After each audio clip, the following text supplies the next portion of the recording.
وجاءوا أباهم عشاء يبكون قالوا يا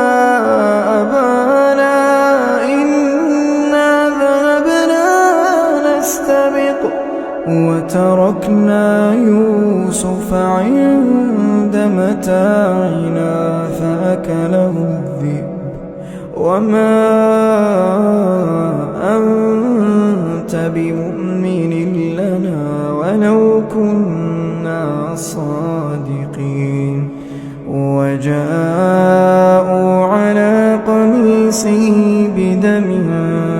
كذب قال بل سولت لكم أنفسكم أمرا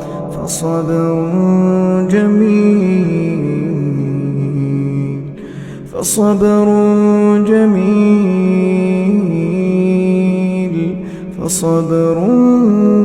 جميل والله المستعان على ما تصفون.